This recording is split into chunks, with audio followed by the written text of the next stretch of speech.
And welcome SBI presents budget 2026-27। आप सबका स्वागत है इस खास पेशकश में। संडे की सुबह है लेकिन बजट है, तो बजट देखने आप सब हमारे साथ जुड़े रहिए क्योंकि बजट में बहुत कुछ होने वाला है।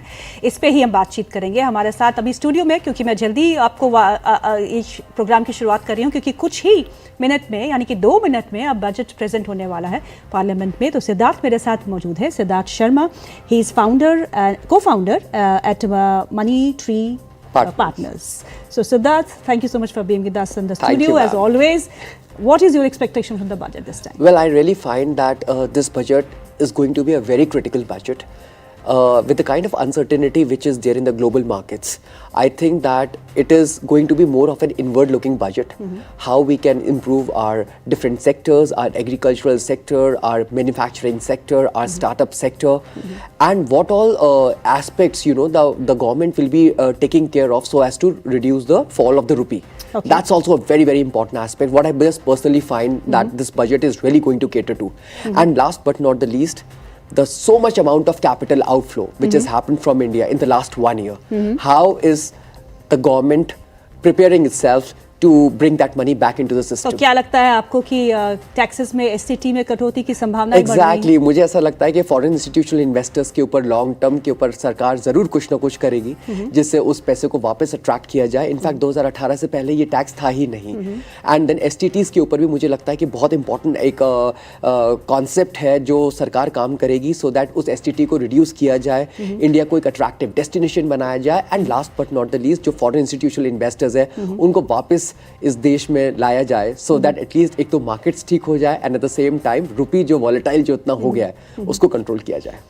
जी बिल्कुल। और बजट 2026-27 बहुत इंपॉर्टेंट है हम सब के लिए क्योंकि जो अनिश्चितताएं इस समय देखने को मिल रही है ग्लोबल फ्रंट पे वो काफ़ी चिंताजनक है। ट्रंप के टैरिफ्स की मार अभी भी हमारे पे है, 50% टैरिफ अभी भी लग रहा है।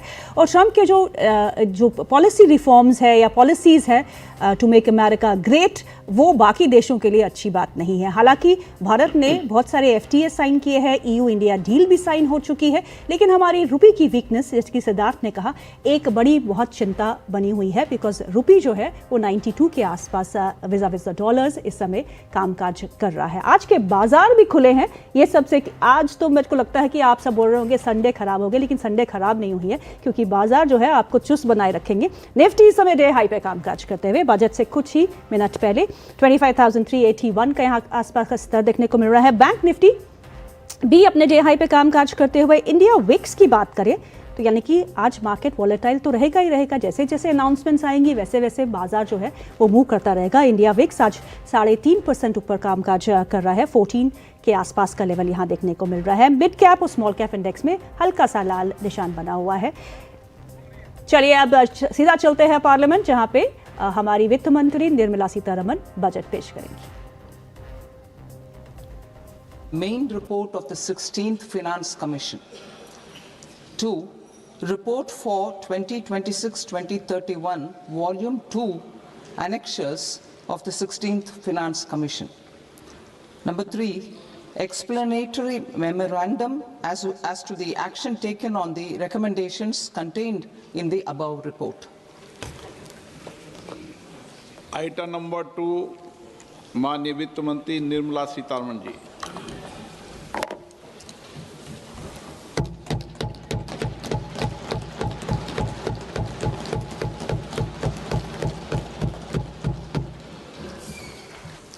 Honorable Speaker, sir, on the sacred occasion of Magh Purnima and the birth anniversary of Guru Ravidas, I present the budget for the year 2026-2027.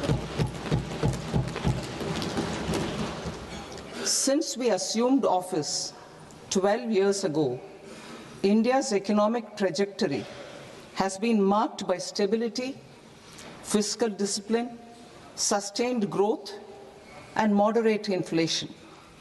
This is the result of conscious choices we have made, even in times heightened uncertainty and disruption. Our government, led by Honorable Prime Minister Modi, has decisively and consistently chosen action over ambivalence, reform over rhetoric, and people over populism. We have pursued far-reaching structural reforms, fiscal prudence and monetary stability, whilst maintaining a strong thrust on public investment.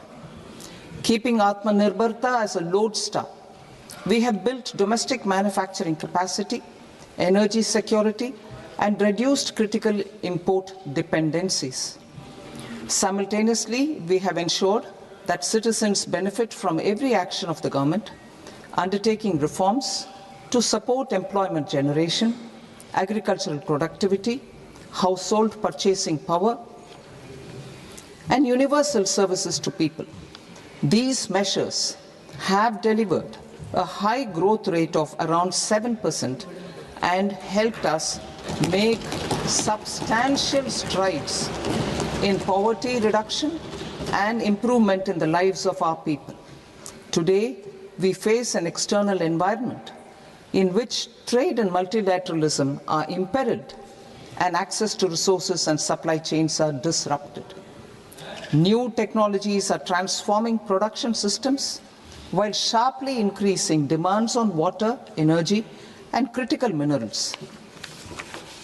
India will continue to take confident steps towards Vikasit Bharat, balancing ambition with inclusion. As a growing economy with expanding trade and capital needs, India must also remain deeply integrated with global markets, exporting more and attracting stable long-term investment. As I begin Part A, I want to express my gratitude to the people for standing firmly with us as we forge our way together towards becoming one of the largest economies of the world.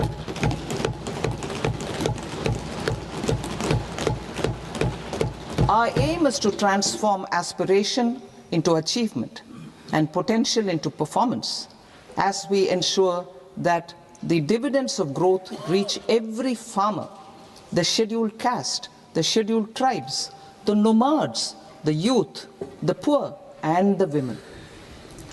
In Vikasit Bharat Young Leaders Dialogue 2026, several innovative ideas were shared with our Prime Minister, which have inspired many of the proposals, making this a unique Yuva Shakti-driven budget.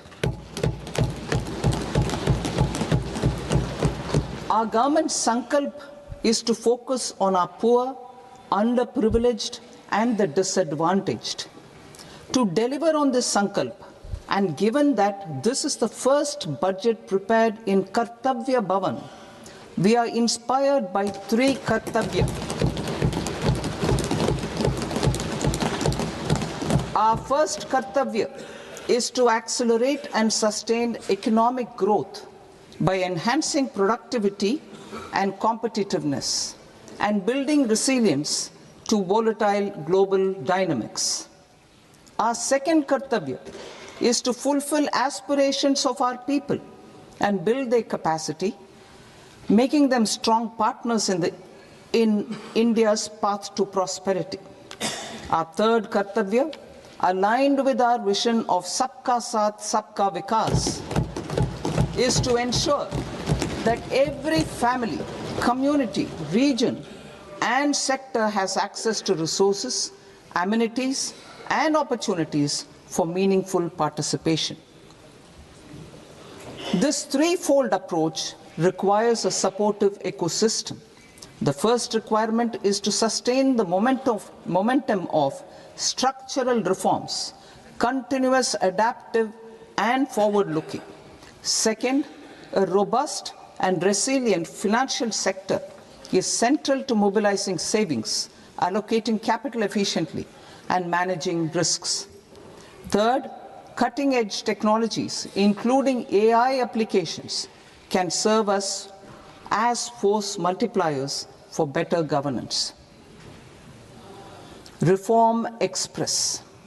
Our government has undertaken comprehensive reforms towards creating employment, boosting productivity, and accelerating growth. After the Prime Minister's announcement On Independence Day in 2025, over 350 reforms have been rolled out. This includes GST simplification, notification of labor codes, and rationalization of mandatory quality control orders. High-level committees have been formed, and in parallel, the central government is working with the state governments on deregulation and reducing compliance requirements. The reform express is well on its way and will maintain its momentum to help us fulfill our kartavya. I now move to specific proposals. Under our first kartavya, to accelerate and sustain economic growth, I propose interventions in 6 areas. 1. Scaling up manufacturing in 7 strategic and frontier sectors. 2. Rejuvenating legacy industrial sectors. 3. Creating champion MSMEs. 4. Delivering a powerful push for infrastructure. 5. Ensuring long-term security and stability. And 6. Developing city economic regions. Scaling up of manufacturing in 7 strategic and frontier sectors. Biopharma Shakti, meaning biopharma strategy for health advancement through knowledge, technology, and innovation. India's disease burden is observed to be shifting towards non-communicable diseases like diabetes, cancer, and autoimmune disorders. Biologic medicines are key to longevity and quality of life at affordable costs. To develop India as a global biopharma manufacturing hub,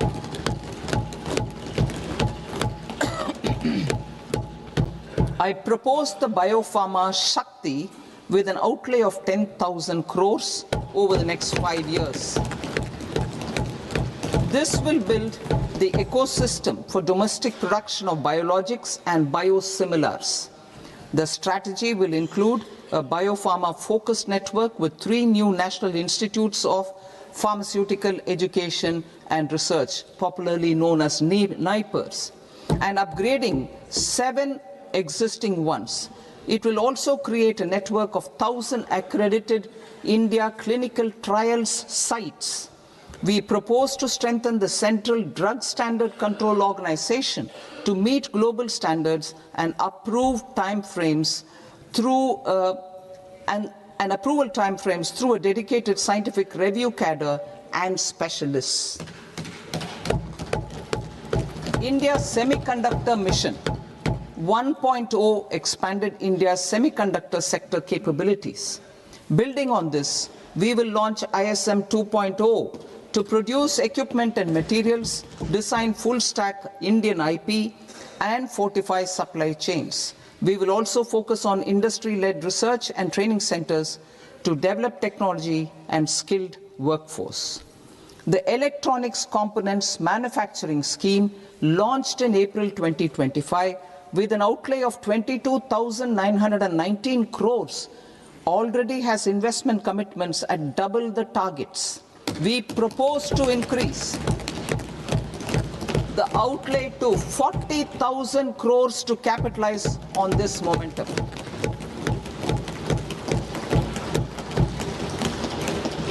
A scheme for rare earth permanent magnets was launched in 2025 November. We now propose to support the mineral-rich states of Odisha, Kerala, Andhra Pradesh, and Tamil Nadu to establish dedicated rare earth corridors to promote mining, processing, research, and manufacturing. To enhance domestic chemical production and reduce import dependency, we will launch a scheme to support states in establishing 3 dedicated chemical parks through challenge route on a cluster-based plug-and-play model. Strong capital goods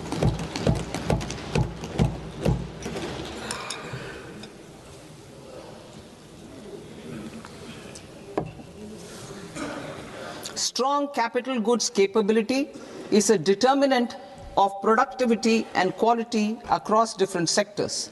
Towards building this capacity, I propose the following.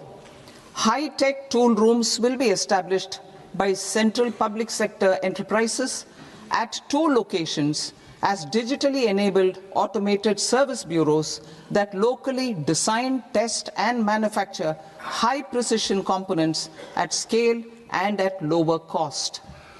2. A scheme for enhancement of construction and infrastructure equipments will be introduced to strengthen domestic manufacturing of high value and technologically advanced CIE. This can range from lifts in a multi-storied apartment or firefighting equipment in multiplexes, large or small, and to tunnel boring equipments for building metros and high-altitude roads. I also propose a scheme for container manufacturing to create a globally competitive container manufacturing ecosystem with a budgetary allocation of 10,000 crores over a 5-year period. For the labor-intensive textile sector, I propose an integrated program with 5 subparts. 1. The National Fiber Scheme for Self-Reliance in Natural Fibers, such as silk, wool and jute, man-made fibers, and new-age fibers. Textile expansion and employment scheme to modernize traditional clusters with capital support for machinery, technology upgradation, and common testing and certification centers. 3. The National Handloom and Handicraft Program to integrate and strengthen existing schemes and ensure targeted support for weavers and artisans. Tex Eco Initiative to promote globally competitive and sustainable textiles and apparels. Samarth 2.0 to modernize the upgrade the textile skilling ecosystem through collaboration with industry and academic institutions. Further, I propose to set up mega textile parks in challenge mode. They can also focus on bringing value addition to technical textiles. I propose to launch the Mahatma Gandhi Gram Swaraj initiative to strengthen khadi, handloom and handicrafts. This will help in global market linkage and branding. It will streamline and support training, skilling, quality of process and production. This will benefit our weavers, village industries, one district, one product ODOP initiative, and also our rural youth. India has the potential to emerge as a global hub for high quality, affordable sports goods. I propose a dedicated initiative for sports goods that will promote manufacturing, research, and innovation in equipment design as well as material sciences. Rejuvenation of legacy industrial clusters. I propose to introduce a scheme to revive 200 legacy industrial clusters to improve their cost competitiveness and efficiency through infrastructure and technology upgradation. Creating champion SMEs and supporting micro enterprises. Recognizing MSMEs as a vital engine of growth, I propose a 3-pronged approach to help them grow as champions. Equity support. I propose to introduce a dedicated 10,000 crores SME growth fund to create future champions, incentivizing enterprises based on select criteria. I also propose to top up the Self-Reliant India Fund set up in 2021 with 2,000 crores to continue support to micro enterprises and maintain their access to risk capital. Liquidity support. With TREDS, more than 7 lakh crore has been made available to MSMEs. To leverage its full potential, I propose 4 measures. 1. Mandate TREDS as the transaction settlement platform for all purchases from MSMEs by CPSEs, serving as a benchmark for other corporates. 2. Introduce a credit guarantee support mechanism through CGT-MSE for invoice discounting on TREDS platform. 3. Link GEM with TREDS for sharing information with financiers about government purchases from MSMEs, encouraging cheaper and quicker financing. 4. Introduce TREDS receivables as asset-backed securities, helping develop a secondary market, enhancing liquidity and settlement of transactions. Professional support. Government will facilitate professional institutions such as the ICAI, ICSI, ICMAI to design short-term modular courses and practical tools to develop a cadre of corporate mitras, especially in Tier 2 and Tier 3 towns. These accredited para-professionals will help MSMEs meet compliance requirements at affordable costs. Infrastructure. During this past decade, our government has undertaken several initiatives for large-scale enhancement of public infrastructure, including through new financing instruments such as Infrastructure Investment Trust (InvITs) and Real Estate Investment Trust (REITs), and institutions like NIIF and NABFID. We shall continue to focus on developing infrastructure in cities with over 5 lakh population, that is Tier 2, Tier 3 cities, which have expanded to become growth centers. Public capital expenditure has increased manifold from 2 lakh crore in 2014-15 to an allocation of 11.2 lakh crore in BE 25-26. In this coming year, that is financial year 2026-27, I propose to increase it to 12.2 lakh crores to continue the momentum.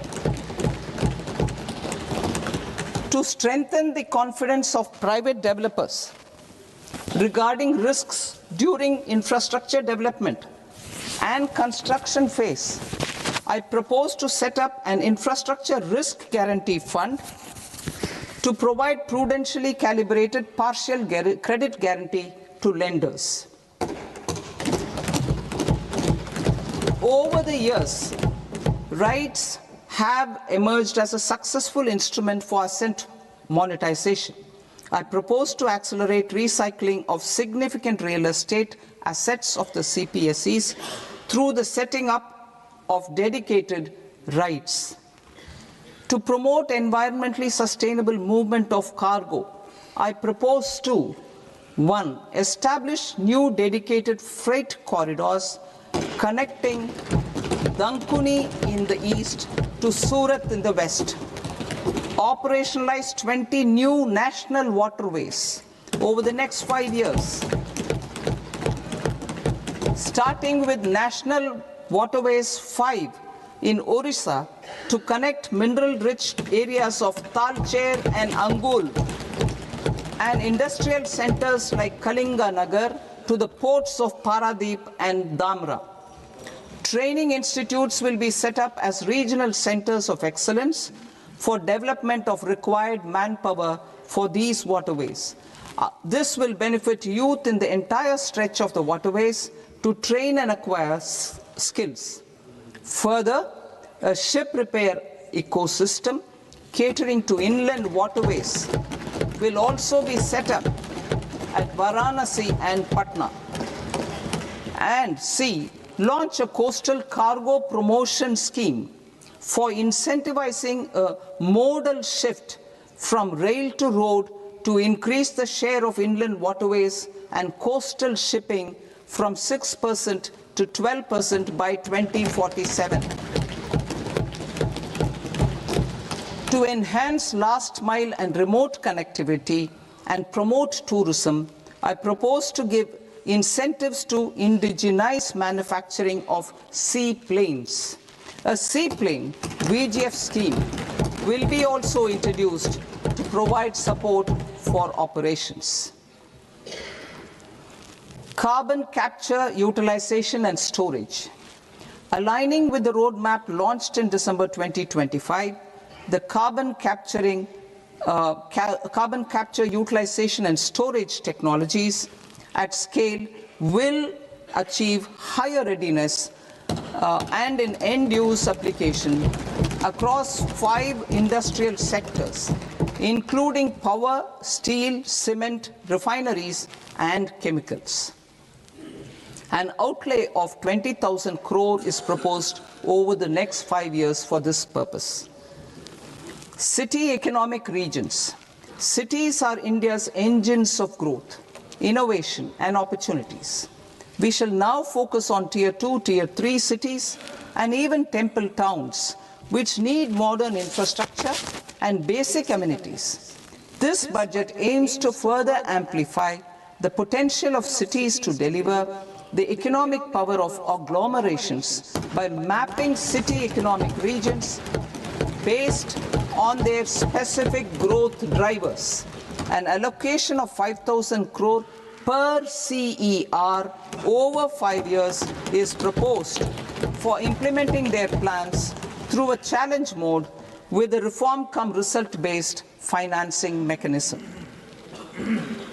In order to promote environmentally sustainable passenger systems, we will develop 7 high-speed rail corridors between cities as growth connectors, namely Mumbai to Pune, Pune to Hyderabad, Hyderabad to Bengaluru, Hyderabad to Chennai, Chennai to Bengaluru, Delhi to Varanasi, Varanasi to Siliguri.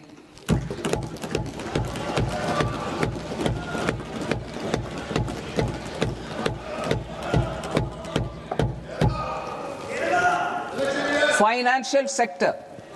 The Indian banking sector today is characterized by strong balance sheet, historic highs in profitability, improved asset quality, and coverage exceeding 98% of villages in the country.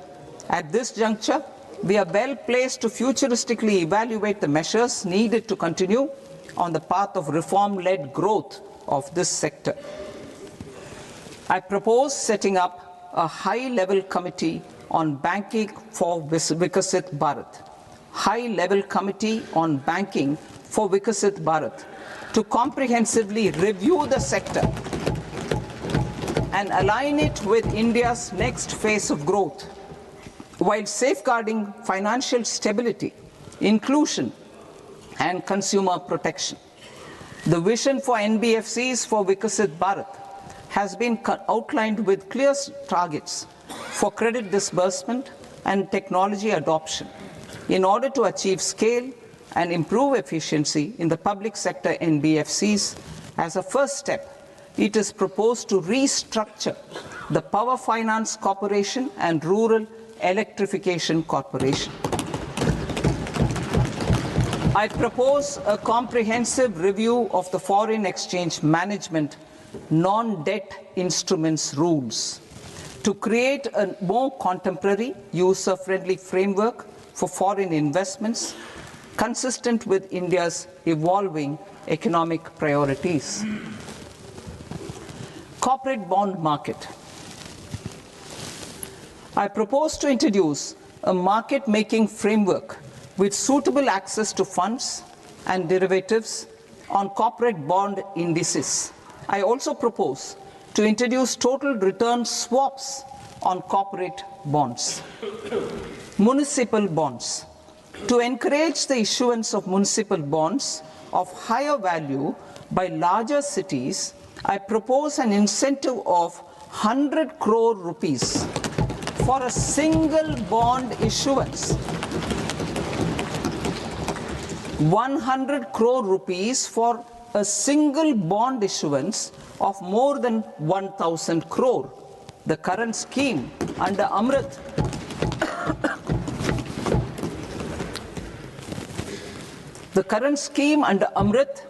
which incentivizes issuances up to 200 crores only, will also continue to support smaller and medium towns.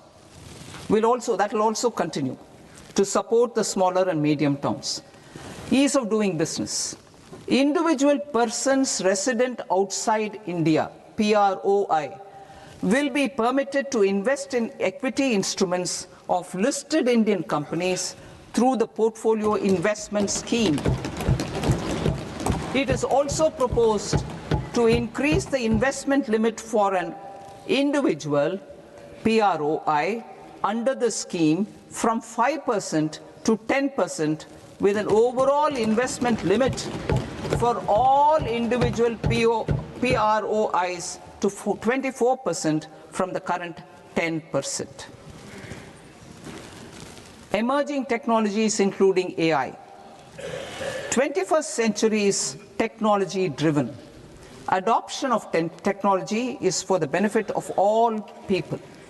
Farmers in the field, women in STEM, youth keen to upskill, and Divyangjan to access newer opportunities. The government has taken several steps to support new technologies through AI Mission, National Quantum Mission, Anusandhan National Research Fund, and Research and Development and Innovation Fund.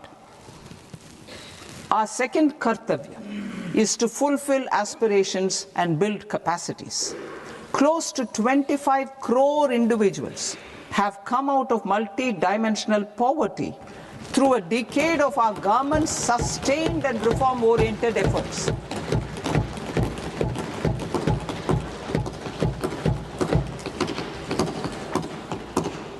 Our government has therefore decided to place a renewed emphasis on the service sector to provide a pathway to fulfilling aspirations of a youthful India with the following measures. I propose to set up a high-powered education to employment and enterprises standing committee to recommend measures that focus on services sector as a core driver of Vikasit Bharat. This will make us a global leader in services with a 10% global share by 2047. The committee will prioritize areas to optimize the potential for growth, employment, and exports. They will also assess the impact of emerging technologies, including AI, on jobs and skill requirements and propose measures thereof. To create a range of skilled career pathways, a new range of skilled career pathways for our youth, I propose interventions in the following sectors. Health. Existing institutions for allied health professionals will be upgraded and new AHP institutions established in private and government sectors. This will cover 10 selected disciplines, including optometry, radiology, anesthesia, OT technology, applied psychology, and behavioral health, and add 1 lakh AHPs over the next 5 years. A strong care system covering geriatric and allied care services will be built. A variety of NSQF-aligned programs will be developed to train multi-skilled caregivers, combining core care and allied skills such as wellness, yoga, and operation of medical assistive devices. In the coming year, 1.5 lakh caregivers will be trained.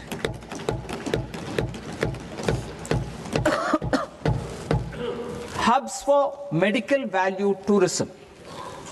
To promote India as a hub for medical tourism services, I propose to launch a scheme to support states in establishing 5 regional medical hubs in partnership with the private sector. These hubs will serve as integrated healthcare complexes that combine medical, educational, and research facilities. They will have Ayush centers, medical value tourism facilitation centers, and infrastructure for diagnostics, post-care, and rehabilitation. These hubs will provide diverse opportunities, job opportunities for health professionals, including doctors and AHPs. Ancient Indian yoga, already respected in several parts of the world, was given a mass global recognition when Honorable Prime Minister took it to the UN.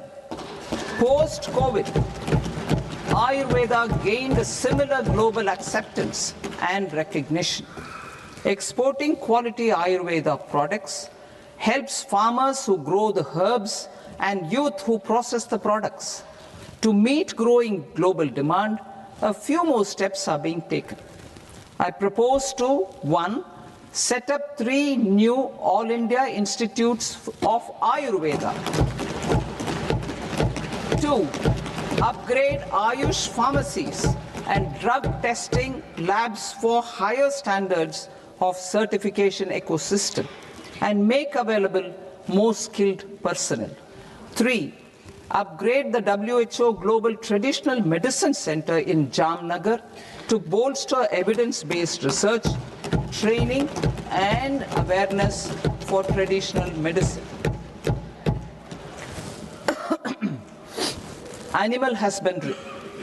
Livestock contributes to close to 16% of farm income, including of poor and marginal households.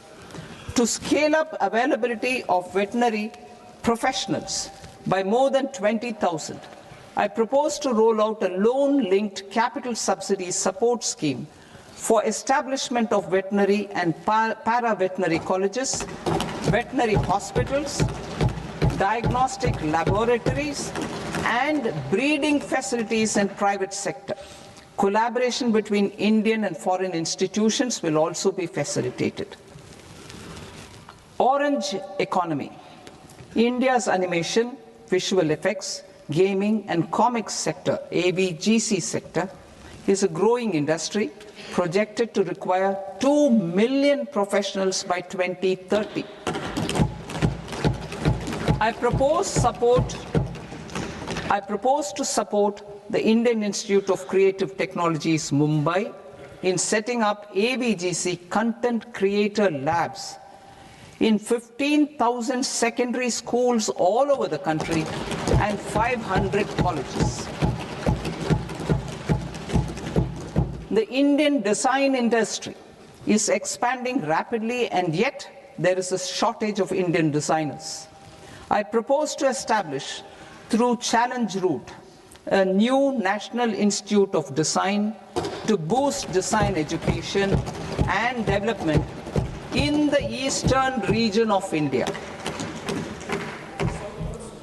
Education. Our government will support states through Challenge Route in creating 5 university townships in the vicinity of major industrial and logistics corridors. These planned academic zones will host multiple universities, colleges, and research institutions, skill centers, and residential complexes. In higher education, STEM institutions, prolonged hours of study and laboratory work pose some challenges for girl students. Through VGF, Viability Gap Funding and capital support, 1 girls' hostel will be established in every district.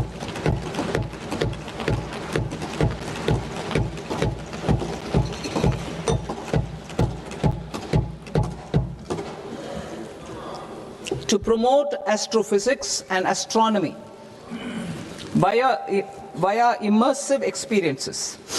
4 telescope infrastructure facilities will be set up or upgraded. The National Large Solar Telescope, the National Large Optical Infrared Telescope, the Himalayan Chandra Telescope, and the Cosmos 2 Planetarium.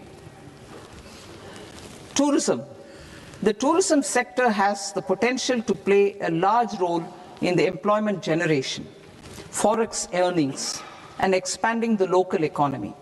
I propose to set up a National Institute of Hospitality by upgrading the existing National Council for Hotel Management and Catering Technology.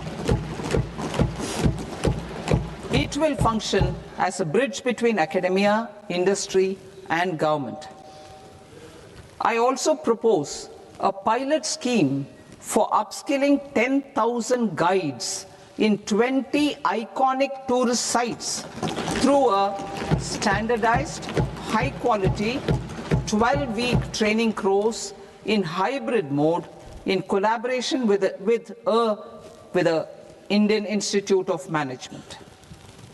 A national destination digital knowledge grid will be established to digitally document all places of significance, cultural, spiritual, and heritage.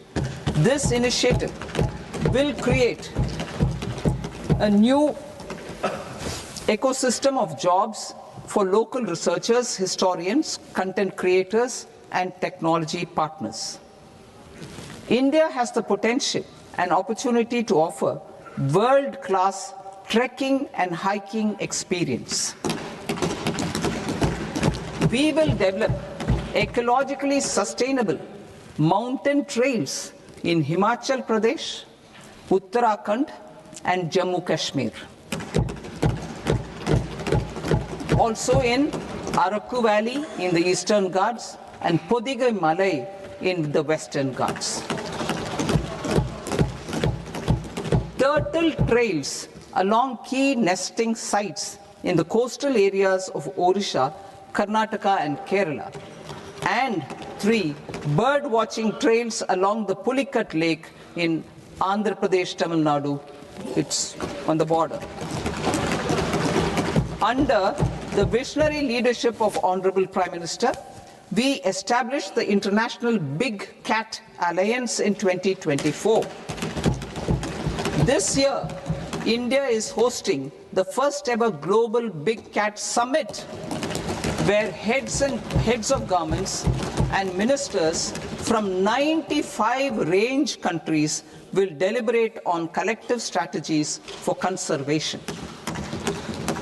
Heritage and culture tourism.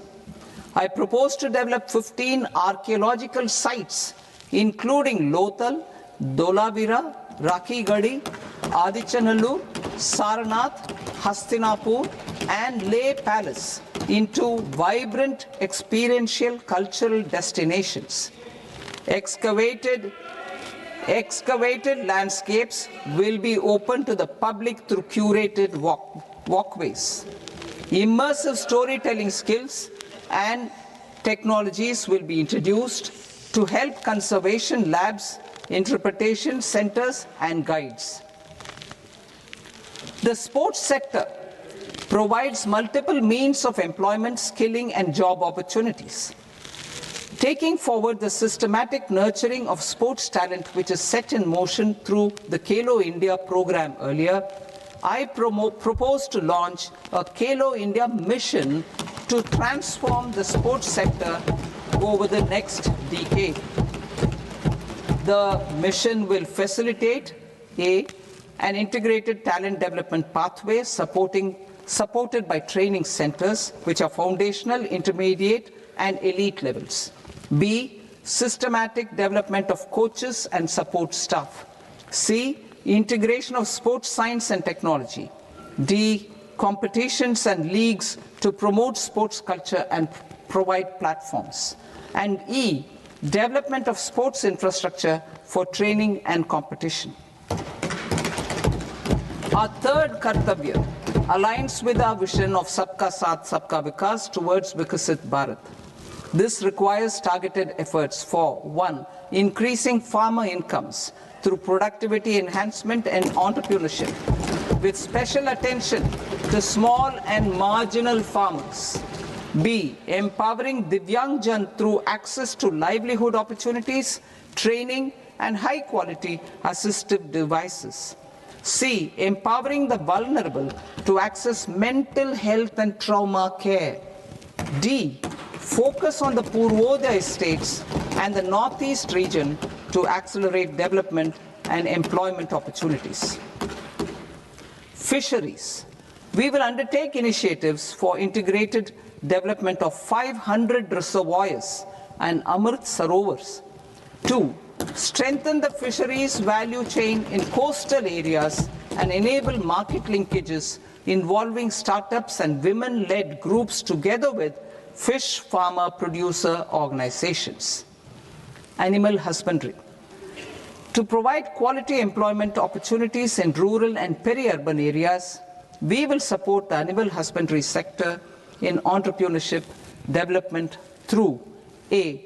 A credit-linked subsidy program, B. Scaling up and modernization of livestock enterprises, C. Enhanced creation of livestock, dairy, and poultry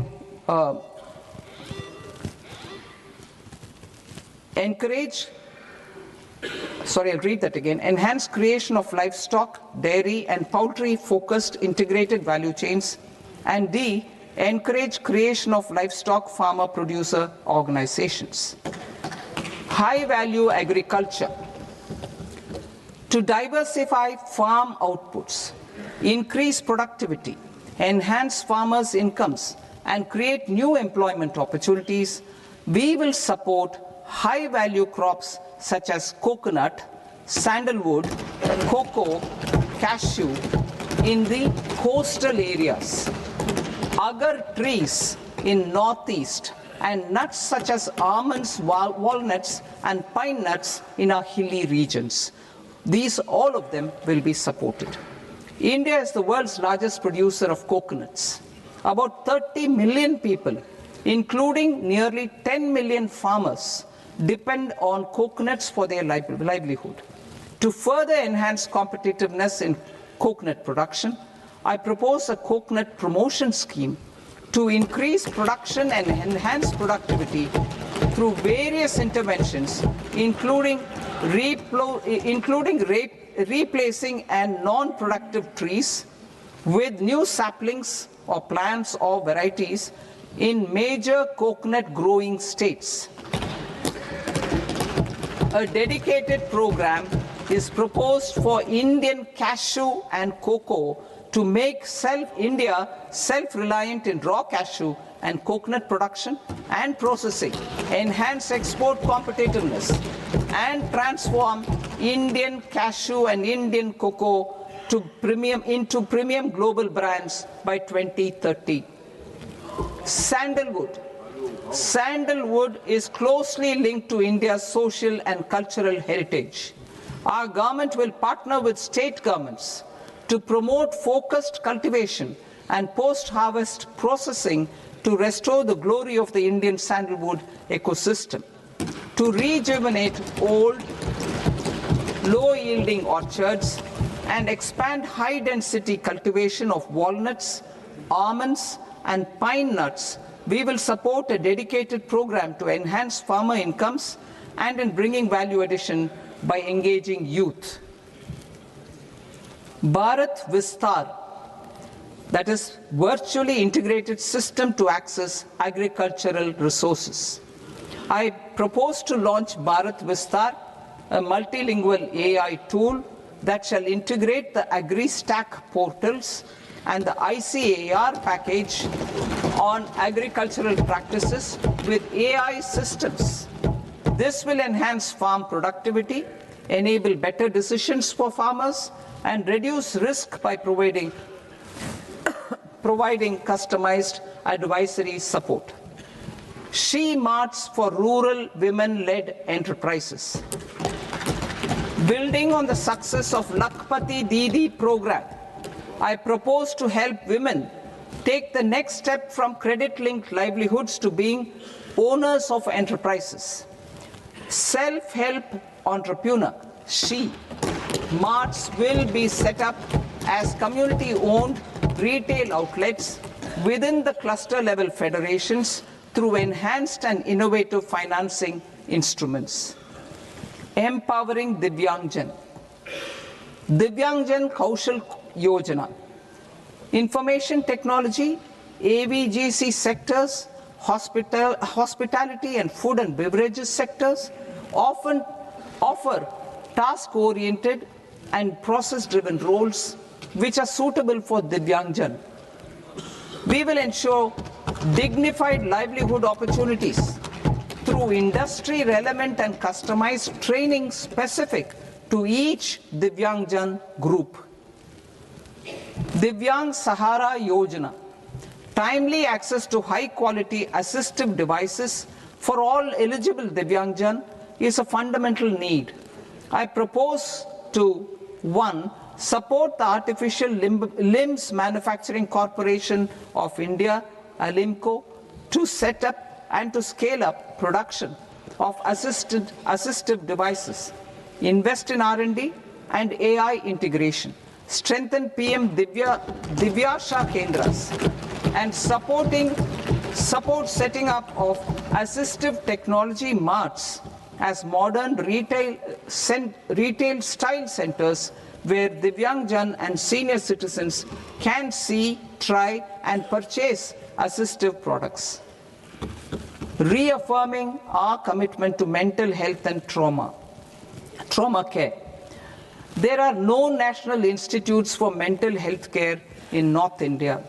We will therefore set up a NIMHANS 2 and also upgrade national mental health institutes in Ranchi and in Tezpur as regional apex institutions.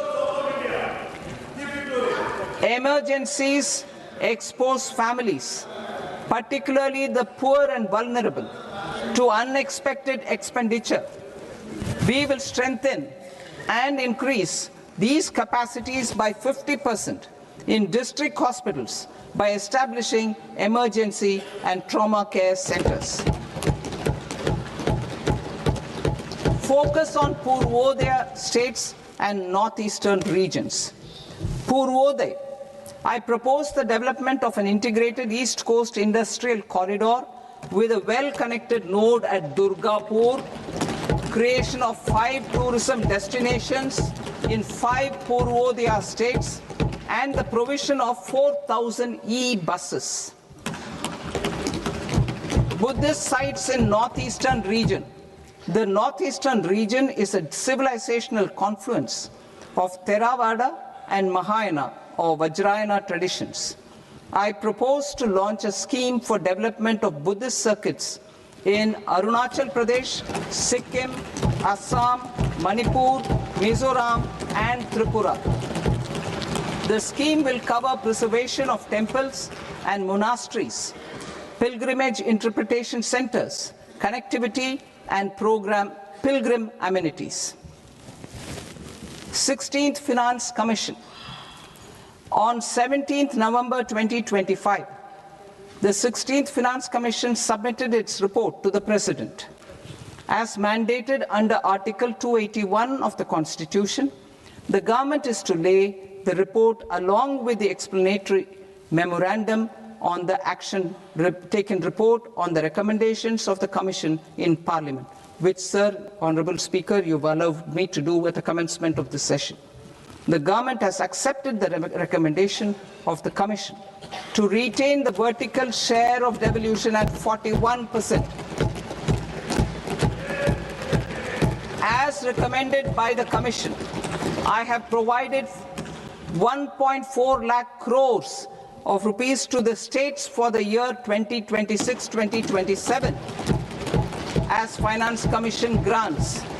These include rural and urban local body and disaster management grants. Fiscal consolidation. Government has been delivering on our fiscal commitments consistently without compromising on social needs. To strive towards accepted standards of fiscal management in Budget 25-26, I had indicated that the central government would target reaching a debt to GDP ratio of 50 plus or minus 1% by 2030-31.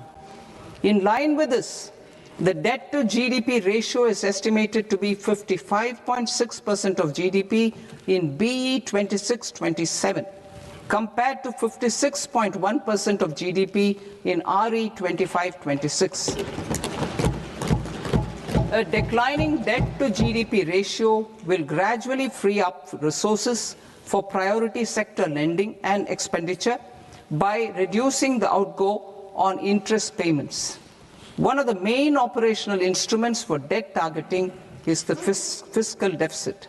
I am happy to inform this august House that I fulfilled my commitment made in 2021-2022 to reduce fiscal deficit below 4.5% of GDP by 25-26.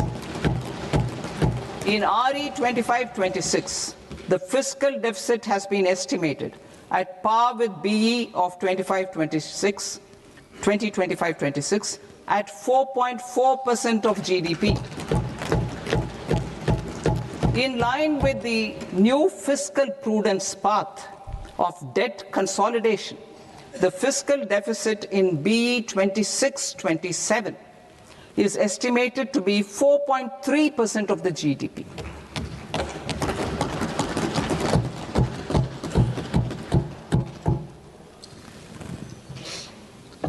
The revised estimates of the non-debt receipts are 34 lakh crore rupees, of which the centre's net tax receipts are 26.7 lakh crore. The revised estimate of the total expenditure is 49.6 lakh crore rupees, of which the capital expenditure is about 11 lakh crores. Budget estimates 2026 to 2027. Coming to 26-27, the non-debt receipts and the total expenditure are estimated as 36.5 lakh crore and 53.5 lakh crore respectively. The centre's net tax receipts are estimated at 28.7 lakh crore rupees. To finance the fiscal deficit, the net market borrowings from dated securities are estimated at 11.7 lakh crore rupees. The balance financing is expected to come from small savings and other sources. The gross market borrowings are estimated at 17.2 lakh crore rupees. I'll now move to Part B. Part B, direct taxes.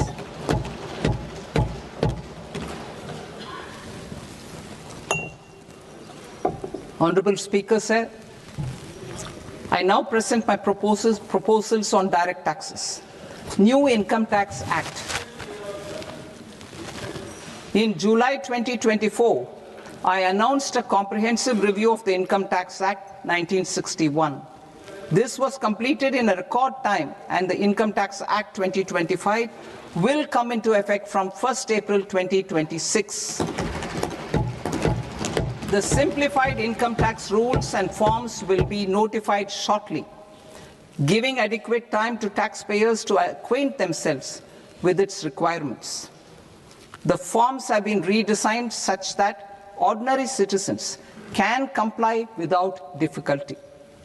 Ease of living. I propose that any interest awarded by the Motor Accident Claims Tribunal to a natural person will be exempt from income tax, and any TDS on this account will be done away with.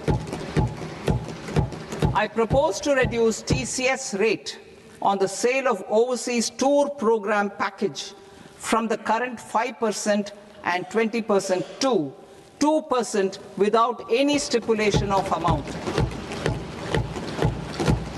I propose to reduce TCS rate for pursuing education and for medical purposes under the Liberalized Remittance Scheme, popularly known as LRS, from 5% to 2%.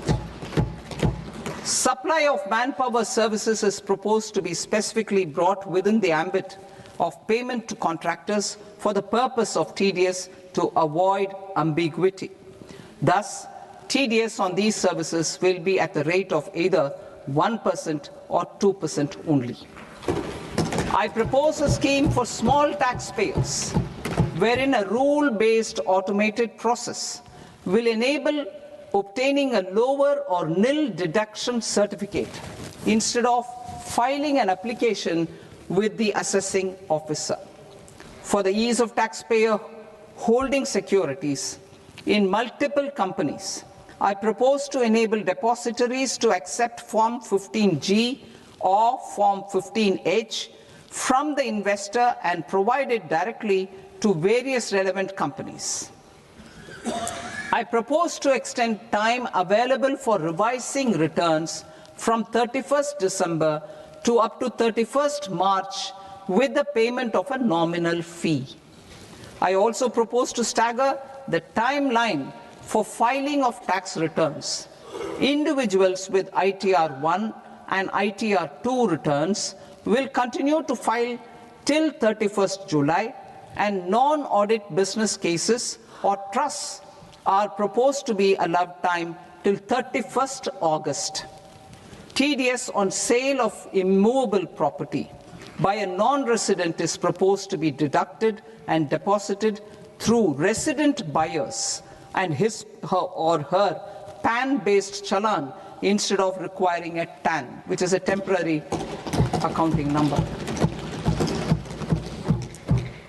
To address practical issues of small taxpayers like students, young professionals, tech employees, relocated NRIs, and such others, I propose to introduce a one-time 6-month foreign asset disclosure scheme for these taxpayers to disclose income or assets below a certain size. This scheme would be applicable for two categories of taxpayers, namely, A, who did not disclose their overseas income or assets, and B, who disclosed their overseas income and or paid due tax but could not declare the asset acquired. For category A, the limit of undisclosed income or asset is proposed to be up to 1 crore rupees. They need to pay 30% of fair market value of asset or 30% of undisclosed income as tax and 30% as additional income tax in lieu of penalty, and would thereby get immunity from prosecution. For category B, asset value is proposed to be up to 5 crore rupees. Here, immunity from both penalty and prosecution will be available with a payment of fee of 1 lakh rupees. Rationalizing penalty and prosecution. Multiplicity of proceedings are hindrance to the ease of doing business. I propose to integrate assessment and penalty proceedings by way of a common order for both.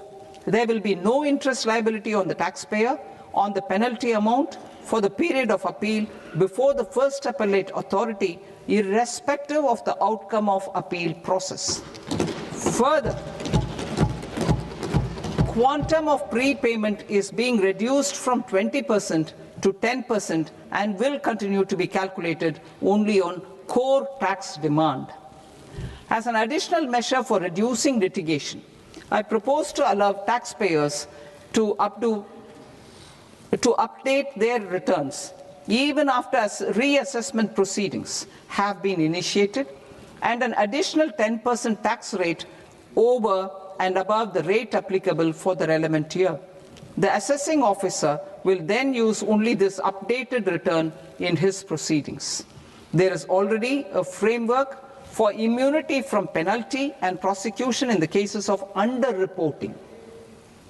I propose to apply this framework for immunity to misreporting too.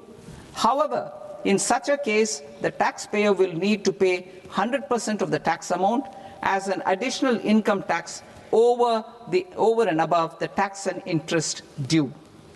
Penalties for certain technical defaults, such as failure to get accounts audited, non-furnishing of transfer pricing audit report, and default in furnishing statement for financial transactions are proposed to be converted into fee.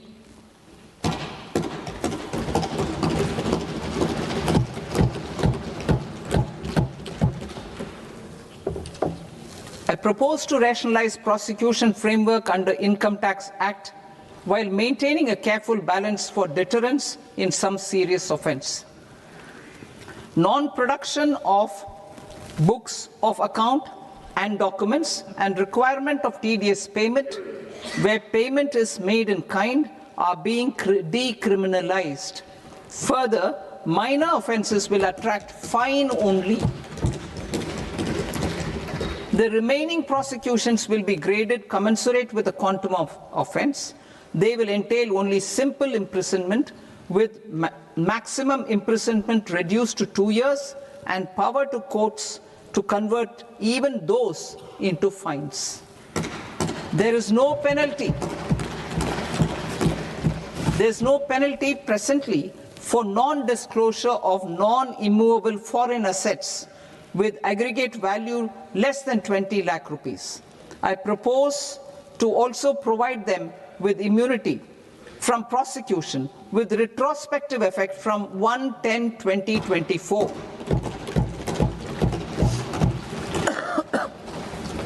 Cooperatives. Deduction is already allowed to a primary cooperative society engaged in supplying milk, oilseeds, fruits or vegetables raised or grown by its members. I propose to extend this deduction to also include supply of cattle feed and cotton seed produced by its members. I propose to allow inter-cooperative society dividend income as deduction under the new tax regime to the extent it is further distributed to its members. I further propose to allow exemption for a period of 3 years to dividend income received by a notified national cooperative federation on their investments made in companies up to 31/1/2026. This exemption would be allowed only for dividends further distributed to its member cooperatives. Supporting IT sector as India's growth engine. India is a global leader in software development services, IT-enabled services, knowledge process outsourcing services, and contract R&D services relating to software development. These businesses and their segments are quite interconnected with each other. All these services are proposed to be clubbed under a single category of information technology services with a common safe harbor margin of 15.5% applicable to all.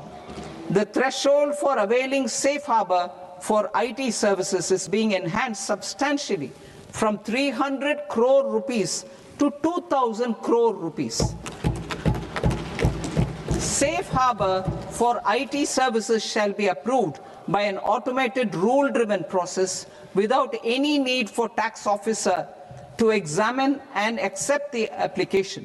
Once applied by an IT services company, the same safe harbor can be continued for a period of 5 years at a stretch at its choice.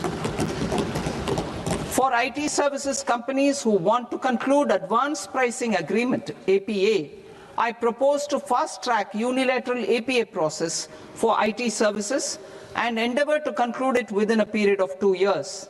The period of 2 years can be extended by a further period of 6 months on taxpayers' request. I propose to extend the facility of modified returns available to the entity entering APA to its associated entities also. Attracting global business and investment. Recognizing the need to enable critical infrastructure and boost investment in data centers, I propose to provide tax holiday till 2047 to any foreign company that provides cloud services to customers globally by using data center services from India. It will, however, need to provide services to Indian customers through an Indian reseller entity. I also propose to provide a safe harbor of 15% on cost in case the company providing data center services from India is a related entity. To harness the efficiency of just-in-time logistics for electronic manufacturing, I propose to provide safe harbor to non-residents for component warehousing in a bonded warehouse at a profit margin of 2% of the invoice value. The resultant tax of about 0.7% will be much lower than in competing jurisdictions. To provide fillip to toll manufacturing in India, I propose to provide exemption from income tax for 5 years to any non-resident who provides capital goods, equipment, or tooling to any toll manufacturer in a bonded zone. To encourage vast pool of global talent to work in India for a longer period of time, I propose to provide exemption to global, non-India sourced income of a non-resident expert for a stay period of 5 years under notified schemes. I propose to provide exemption from minimum alternate tax, the MAT, to all non-residents who pay tax on presumptive basis. Tax administration. I propose to constitute a joint committee of Ministry of Corporate Affairs and Central Board of Direct Taxes for incorporating the requirements of income computation and disclosure standards, the ICDS, in the Indian Accounting Standards, Ind AS itself. Separate accounting requirement based on ICDS will be done away with from the tax year 27-28. To support Prime Minister Modi's vision of homegrown accounting and advisory firms to become global leaders, I propose to rationalize the definition of accountant for the purposes of safe harbor rules. Other tax proposals. Change in taxation of buyback was brought in to address the improper use of buyback route by promoters. In the interest of minority shareholders, I propose to tax buyback for all types of shareholders as capital gains. However, to disincentivize misuse of tax arbitrage, promoters will pay an additional buyback tax. This will make effective tax 22% for corporate promoters. For non-corporate promoters, the effective tax will be 30%. TCS rate for sellers of specific goods, namely alcoholic liquor, scrap, and minerals, will be rationalized to 2%, and that on tendu leaves will be reduced from 5% to 2%. I propose to raise the STT on futures to 0.05% from the present 0.02%. STT on options premium and exercise of options are both proposed to be raised to 0.15% from the present rate of 0.1% and 0.125% respectively. We reformed the taxation landscape for corporates in 2019 by providing them a simplified regime with lower tax rate so that they could productively focus on business rather than on claim of deductions and exemptions. To encourage companies to shift to the new regime, set off of brought forward MAT credit, minimum alternate tax credit, is proposed to be allowed to companies only in the new regime. Set off using available MAT credit is proposed to be allowed to an extent of 1/4 of the tax liability in the new regime.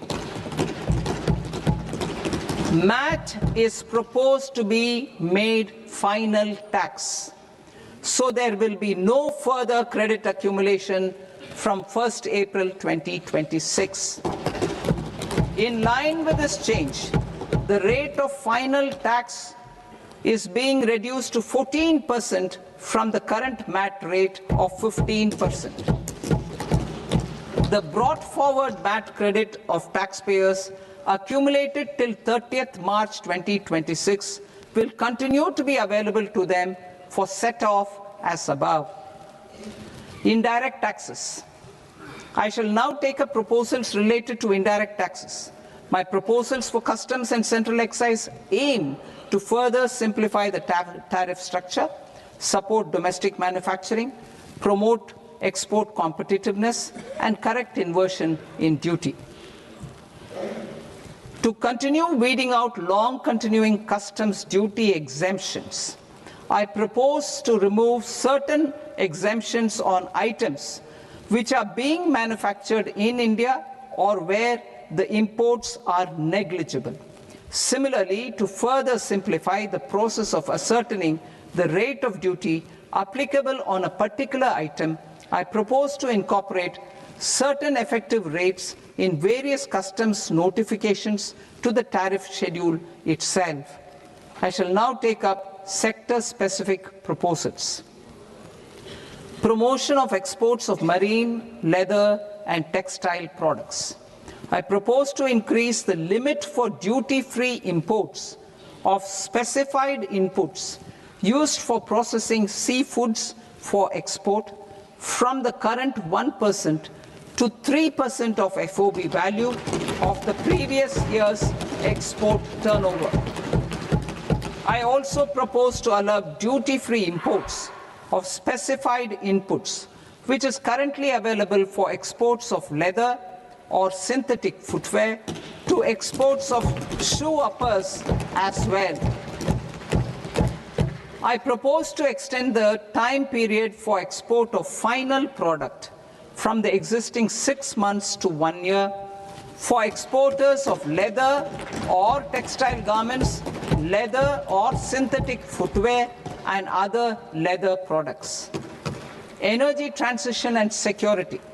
I propose to extend the basic customs duty exemption given to capital goods used for manufacturing lithium-ion cells for batteries to those used for manufacturing lithium-ion cells for battery energy storage systems also. I propose to exempt basic customs duty on import of sodium antimonate for use in manufacture of solar glass. Nuclear power. I propose to extend the existing basic customs duty exemption on imports of goods required for nuclear power projects till the year 2035 and expand it for all nuclear plants irrespective of their capacity. Critical minerals. It is proposed to provide basic customs duty exemption to the import of capital goods required for the processing of critical minerals in India. Biogas blended CNG.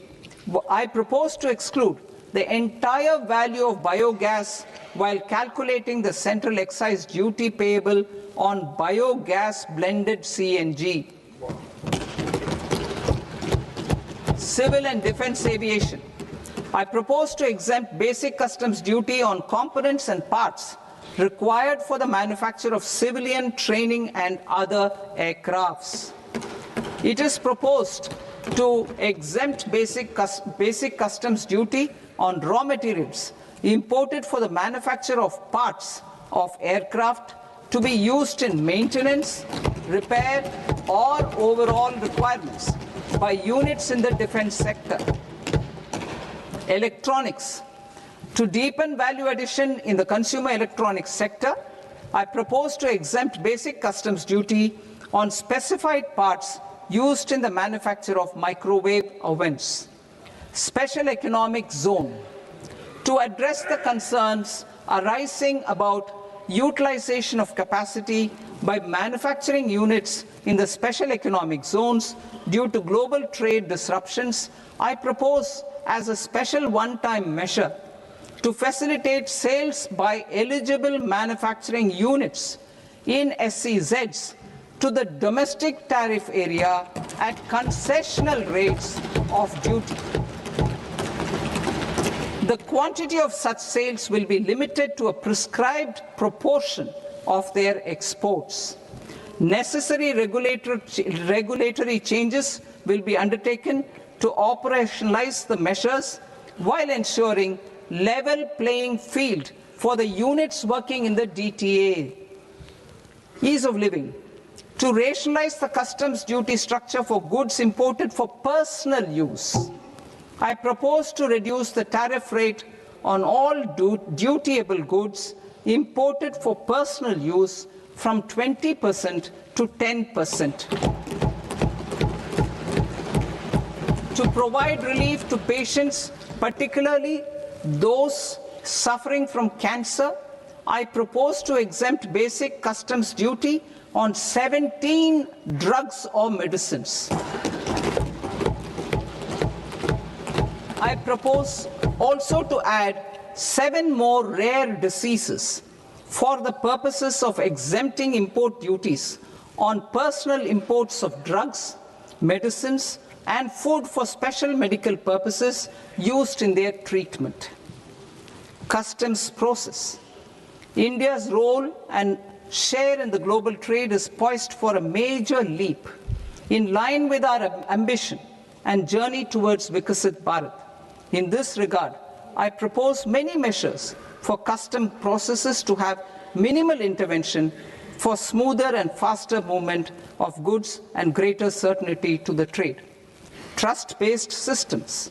I propose to enhance duty deferral period for Tier 2 and Tier 3 authorized economic operators, known as AEOs, from 15 days to 30 days. I propose to provide eligible manufacturer importers the same duty deferral facility. This should encourage them to get themselves accredited as a full-fledged Tier 3 AEO in due course. To provide greater certainty and for better business planning, I propose to extend validity period of advance ruling binding on customs from the present 3 years to 5 years. In the spirit of the whole of government approach,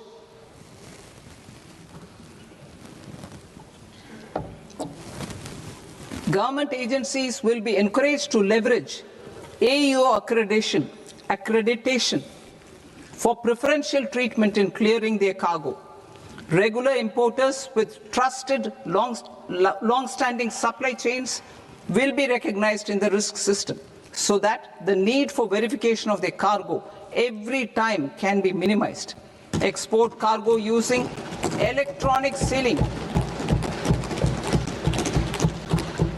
Export cargo using electronic sealing will be provided through clearance from the factory premises to the ship. For import of goods not needing any compliance, filing of bill of entry by a trusted importer and arrival of goods will automatically notify customs for completing their clearance formalities. This will enable goods to be released immediately on arrival.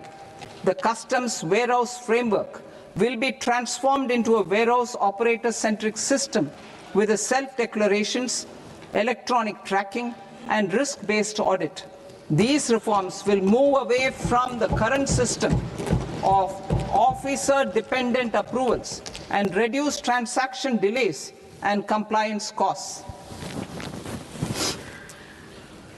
Ease of doing business. Approvals required for cargo clearance from various government agencies will be seamlessly processed through a single and interconnected digital window by the end of the financial year. Processes involved in clearance of food, drugs, plant, and animal and wildlife products, accounting for about 70% of interdicted cargo, will be operationalized on this system by April 2026 itself. For goods not having any compliance requirement, clearance will be done by customs immediately after online registration is completed by the importer, subject to the payment of duty. customs integrated system will be rolled out in 2 years as a single integrated and scalable platform for all customs processes. Utilization of non-intrusive scanning with advanced imaging and AI technology for risk assessment will be expanded in a phased manner with the objective to scan every container across all the major ports. New export opportunities to support Indian fishermen to fully harness the economic value of marine resources beyond our territorial waters. The following measures will be taken. A. Fish catch by an Indian fishing vessel in exclusive economic zone or on the high seas will be made free of duty. Landing of such fish on foreign port will be treated as export of goods. Safeguards will be put in place to prevent misuse during fish catch, transit, or transshipment. To support aspirations of India's small businesses, artisans, and startups to access global markets through e-commerce, I am pleased to announce complete removal of the current value cap of 10 lakh rupees per consignment on courier exports. In addition, handling of rejected and returned consignments will be improved with effective use of technology for identifying such consignments. I propose to revise provisions governing baggage clearance during international travel to address genuine concerns of passengers. The revised rules will enhance duty-free allowances in line with the present-day travel realities and provide clarity in temporary carriage of goods brought in or taken out. There are honest taxpayers who are willing to settle disputes by paying all their dues, but they get deterred due to negative connotation associated with penalty. They will now be able to close cases by paying an additional amount in lieu of penalty. Honorable Speaker, sir, with this, I commend the budget to this august House. Jai Hind.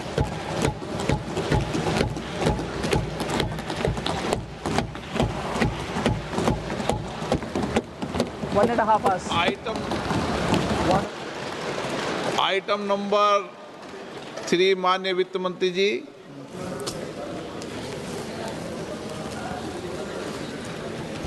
Item number 2, sir. 3. Sir, with your permission, I rise to lay on the table of the following statements under Section 3, 1 of the Fiscal Responsibility and Budget Management Act of 2003. Medium-term fiscal policy cum fiscal policy strategy statement and macroeconomic framework statement. Item number 4 माननीय वित्त मंत्री जी। Sir, with your permission, I move for leave to introduce the Finance Bill 2026. प्रश्न ये कि विधेयक को पुनर्स्थापित करने की अनुमति प्रदान की जाए। जो सदस्य इस पक्ष में हाँ गए, जो सदस्य विरोध में ना गए, मेरे विचार में निर्णय हाँ वालों के पक्ष में, हाँ वालों के पक्ष में अनुमति प्रदान की जाती है। माननीय मंत्री जी, अब विधेयक पूरे स्थापित करें। Sir, I introduce the bill. माननीय सदस्यगण, आपको सूचित किया जाता है कि माननीय वित्त मंत्री जी के बजट भाषण की कॉपी पब्लिकेशन काउंटर पर ली जाती है। बजट भाषण और बजट से संबंधित दस्तावेज आपके मोबाइल फोन और मेंबर पोर्टल्स पर ही उपलब्ध है। सभा की कार्रवाई कल सोमवार दिनांक 2 फरवरी 2026 को प्राप्त 11 बजे तक के लिए स्थगित की जाती है।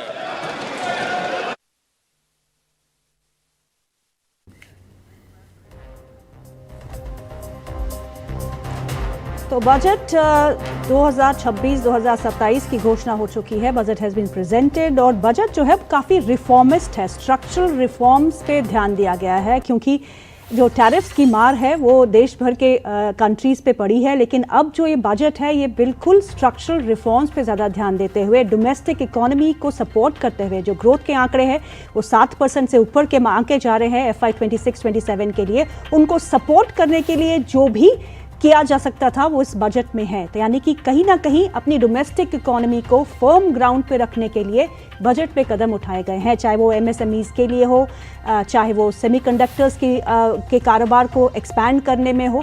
जितने भी प्रावधान थे वो इस बजट में हमको देखने को मिले। साथ साथ में अगर हम बात करें तो STT में कटौती की जो संभावनाएं जताई जा रही थी वो थोड़ा बहुत नहीं आई। LTGC और short term capital gain tax में कोई बदलाव नहीं किया गया है।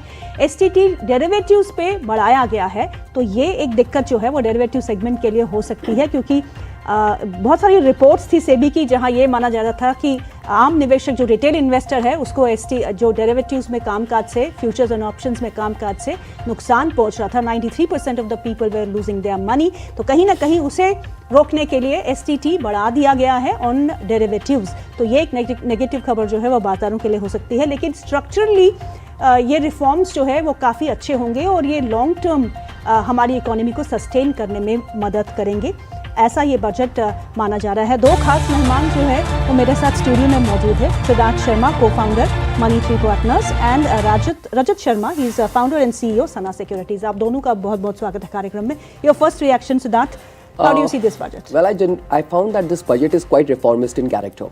So specifically because of the geopolitical turmoils, मुझे ऐसा लगता है कि it's a very inward looking budget. Lot of sectors have been focused over, specifically if you talk about the critical metals, rare earth metals, उस पे काफ़ी कुछ बात करी है ट्रेडिंग के लिए, and development of the state of our technology, that is very very important. So other than the fact, अगर आप देखें कि Tier 2 and Tier 3 cities को लेकर काफ़ी कुछ infrastructural bottlenecks को reduce करने के लिए और and specifically mega cluster parks develop करने के लिए, that is very important thing which is being talked about. And of course जैसे हर बार एक budget होता है, ये मुझे लगा कि काफ़ी inclusive budget है, because they are talking about mental health as one of the very important key factors for the improvement of health of the people. And I also found that दिव्यांग जिसको बोलते हैं physically handicapped people, उनके लिए training centers and development of lot of trainers in that aspect is also an important thing जो मुझे लगा कि it is a goal towards inclusivity. And what about the women sectors, that is also well catered to. तो मुझे ऐसा लगता है कि this is a very very important thing, but the most important thing which I found in this budget is that it is more focused over easing the compliance level in terms of your income tax, in terms of your custom duties and clearances, in terms of NRI services, in terms of people who are actually wanting to park their money in India. तो मुझे लगता है that this structural changes जो है in terms of compliance is a very very important feature which has been brought into this budget. Though I was expecting certain more incentives to be given to the foreign institutional investors to control the rupee fall, but unfortunately वो मुझे दिखा नहीं इस budget में. But yes, of course जिस तरीके से artificial intelligence को लेकर इन्होंने बात करी है, which is the most important thing, because today हम देख रहे हैं कि काफ़ी employment में artificial intelligence का रोल आ रहा है in terms of attrition. So I generally find that this has been a very key factor of budget, pivotal of the AI sector. And I think जो content creation को लेकर बात करी है, specifically सरकार ने इस चीज़ पे काफ़ी एक focus दिया है that content creation is also a very very important thing, for which they are incorporating it not only at the college level but also deploying proper skills into the people for the more employment. So I generally found that yes, of course it is a transformative budget, reformative budget, and जिस तरीके से futures and options को लेकर सरकार हर बार detrimental होती है, जिसमें उन्होंने STT इंक्रीज किया है 2.15%. मुझे ऐसा लगता है कि सरकार इसके स्पेक्यूलेटिव ट्रेडिंग को कम करना चाहती है. That is of course very important to so that एक मिडिल क्लास जो एक सिटीजन है वो अपनी ज्यादा इनकम ना खोए इन जस्ट स्पेक्यूलेशंस. तो मुझे लगता है from different angle, whether you talk about the Tier 2 and Tier 3 cities, and also the most important thing is infrastructure पे जो उन्होंने ईस्ट वेस्ट कॉरिडोर को लेकर बात करी है, from Dankuni to Surat. That's a very important thing, because right now you were talking about north south corridor, now you're talking about east west corridor, and specifically north east sector को उन्होंने promote करने के लिए टूरिज्म को लेकर जिस तरीके से बात करी है, बुद्धिस्ट सर्किट्स को लेकर बात करी है, कोस्टल प्लान्स को लेकर बात करी है. So I generally find that This is of course a budget which is towards a reformation, which is towards increasing the domestic consumption, and also to see to the fact that how can we really adapt ourselves to the international geopolitical challenges.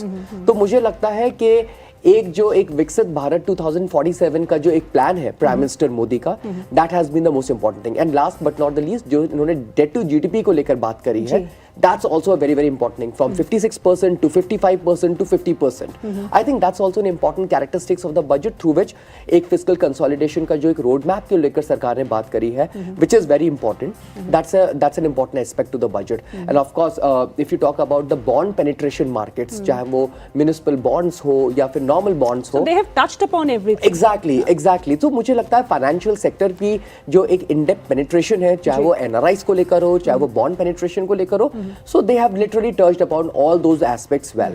So हमारी वित्त मंत्री ने शुरुआत जब की थी, उन्होंने कहा था 3 फोल्ड अप्रोच के साथ जाएंगे. कर्तव्य जो है हम सबका अपने देश के लिए है, और उन्होंने कहा था accelerate and sustain economic growth. तो अपनी इकोनॉमिक ग्रोथ को हमको एक्सेलरेट करना है और सस्टेन करना है.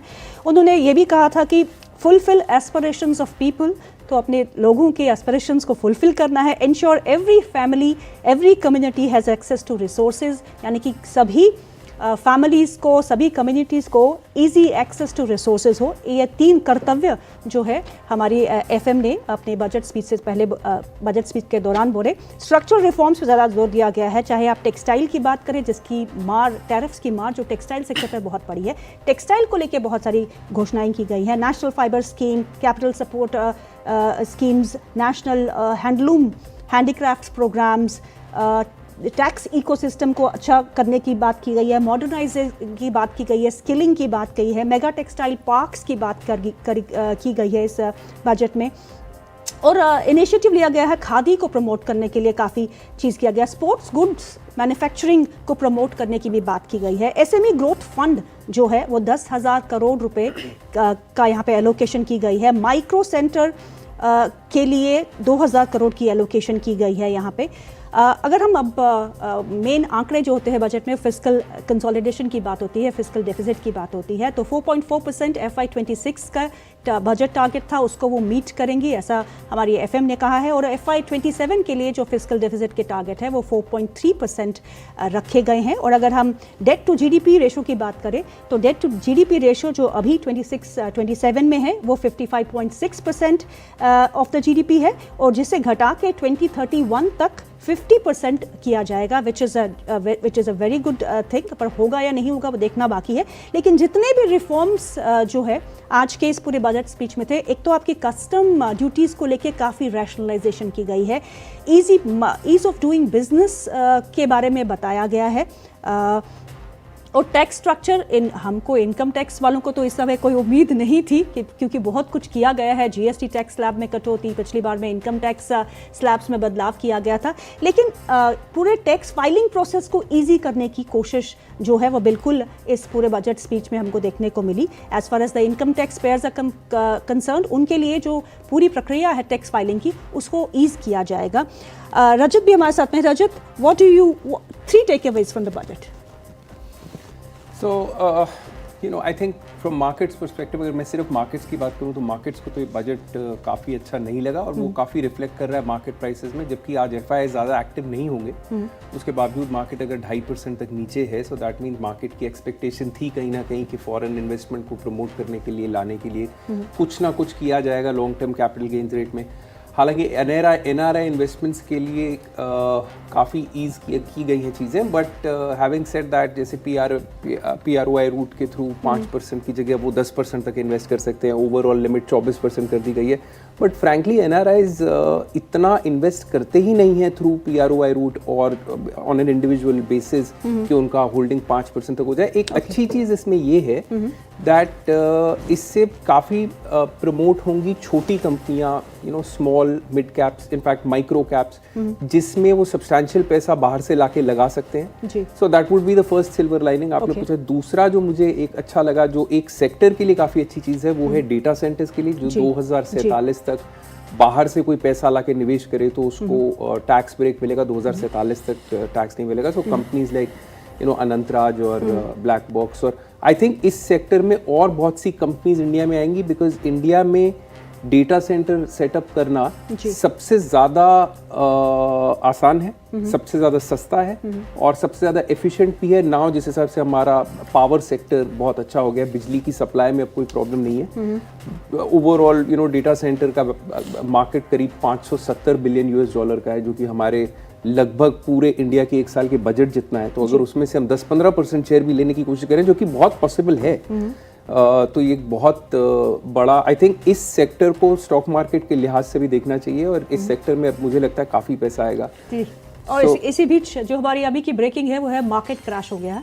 जैसे कि आपको रजत ने भी कहा कि 2% 1.5% नीचे इस समय निफ्टी कामकाज करते हुए, क्योंकि long term capital gain tax, short term capital gain tax में कोई बदलाव नहीं है। एसटीटी में इजाफा किया गया है फॉर डेरिवेटिव्स। उसके बाद एक जोर तोड़ से जो मार्केट है वो नीचे आते हुए सेंसेक्स में करीबन 1100 पॉइंट्स की गिरावट देखने को मिल रही है। बैंक निफ्टी भी क्रैक कर गया है।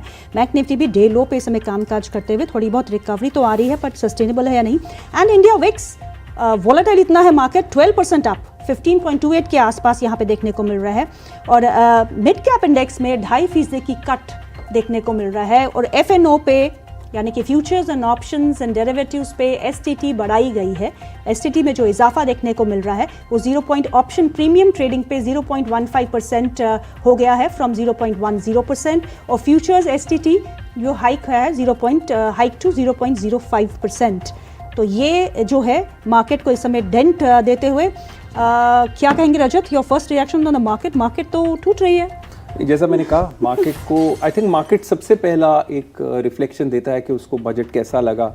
और मार्केट को ये बिल्कुल पसंद नहीं आया, बिकॉज बात हो रही थी कहीं ना कहीं लॉन्ग टर्म कैपिटल गेन में कुछ बेनिफिट देने की, वो तो नहीं हुआ, उल्टा STT बढ़ गया। हालांकि STT का बढ़ना मुझे लगता है स्पेशली डेरिवेटिव ट्रांजैक्शंस पे मेरे पर्सपेक्टिव से उससे कोई फर्क नहीं पड़ता, बिकॉज हम तो लॉन्ग टर्म इन्वेस्टर और हम इनकरेज भी यही करते हैं। तो ये शॉर्ट टर्म सट्टेबाजी बंद करनी चाहिए लोगों को। और अगर कर ही रहे हैं और इतनी ज़्यादा वॉल्यूम हो गई है इस इंडस्ट्री में, तो government was why should they not make money. 5 पैसा उन्होंने वहाँ पे भी बढ़ा दिया कि ठीक है उनका भी पैसा बनना चाहिए। बट हाँ, मार्केट को बजट बिल्कुल पसंद नहीं आया, बिकॉज आई थिंक काफ़ी एक्सपेक्टेशंस थी। और मैंने पहले भी कहा था अगर न्यूट्रल बजट होगा तो नेगेटिव ही। What happens to Jane Street like people who are active in derivatives? I think उनसे ज़्यादा एक्टिव तो आजकल हमारे अपने रिटेल प्लेयर्स हैं। जी, लेकिन उसका डेंट जो है आप बिल्कुल मार्केट्स में इस समय देख रहे हैं। अगर आप निफ्टी का चार्ट फिर से दिखा पाए, डे लो के आसपास निफ्टी कामकाज कर रही है। वहीं पर अगर हम सेंसेक्स और बैंक निफ्टी में भी तेज़ गिरावट देखने को मिल रही है। डे मार्केट्स थोड़ा बहुत रिकवरी की कोशिश कर रहे हैं। जब तक फाइन प्रिंट आप नहीं पढ़ते बजट के, तब तक एक नीजर्क रिएक्शन आपको मार्केट में देखने को मिलता है। और फाइन प्रिंट जब तक आप उसको एनालाइज नहीं करें, इम्पैक्ट ना देखें। अगर हम कॉर्पोरेट टैक्स और कैपिटल मार्केट्स की बात करते हैं तो मैट जो है credit carry forward allowed only under the new tax regime. Next जो मैट अलाउ होगा, जो कटौती हुई है फ्रॉम 16% टू 15% और 16 to 15%, that is only under the new tax regime. पुरानी टैक्स रेजिम के तहत नहीं है। Share buybacks to be taxed as capital gains.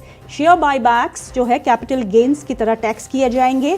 और जो प्रमोटर्स है उनको एडिशनल टैक्स देना पड़ेगा बायबैक्स का। What is your view on this? Additional tax on promoters for buyback?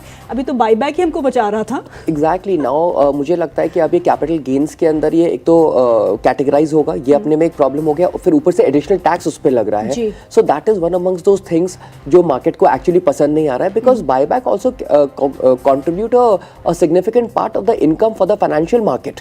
और अगर आप उस पर एक टैक्स लगा रहे हैं, so in that case rather than reducing the tax, if you are increasing the tax, so basically buyback as a concept you are basically I mean you're not appreciating it. So that is one amongst those reasons because of which actually market ने एक negative impact दिया है। और मुझे जो most important चीज़ जो लग रही थी वो ये कि इस बजट में जो एक लेक्यूना है वो ये है कि जो रुपये का जो डेप्रिसिएशन हो रहा था और रुपये का जो एक अरेस्ट को कंट्रोल करने के लिए, फॉल को कंट्रोल करने के लिए जो सरकार को कुछ प्रोविजंस लेकर आने थे, that has not been brought into the system.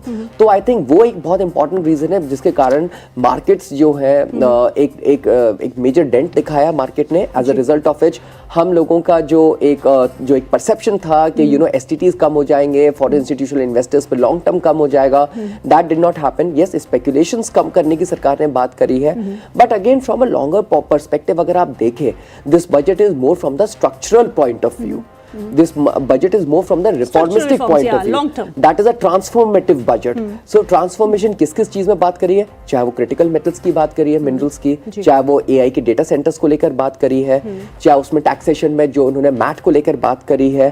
So I think these are those aspects which they have covered it more.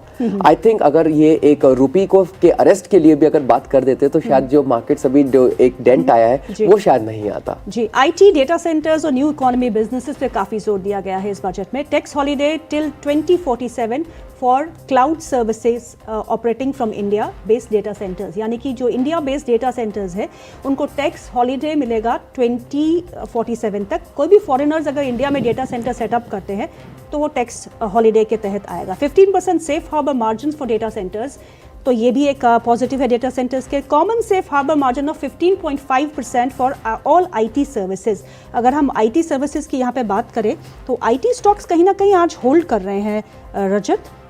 तो क्या इम्पैक्ट पड़ सकता है data centres and this some common safe harbours for IT को promotion के लिए, because IT is contributing the majorly to exports, no IT services.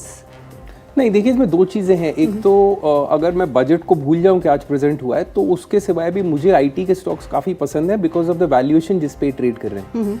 दूसरी चीज़ guidance, काफ़ी टाइम बाद अगर आप देखें इन्फोसिस की भी और बाकी कंपनियों की भी जिन्होंने अभी रिजल्ट्स दिए थे, काफ़ी टाइम बाद पॉजिटिव हुई. हालांकि कोई बहुत ज़्यादा पॉजिटिव नहीं हुई, 1.5% से बढ़ा के 3% ग्रोथ का उन्होंने गाइडेंस दिया. पहले 16% एक साल में ग्रोथ का गाइडेंस हुआ करता था, बट स्टिल इट शोज कि कहीं ट्रेंड चेंज हुआ है. तो कोई बजट से हटा के भी देखो तो IT एज अ सेक्टर काफ़ी सस्ता है. डॉलर इतनी ऊंची कीमत पे, उनका सारा रेवेन्यू डॉलर में आता है, तो उनकी अर्निंग्स में रिवाइवल आएगा. और जहाँ तक आपकी बात है, मुझे लगता है काफ़ी सारा foreign investment IT ancillary services को आएगा.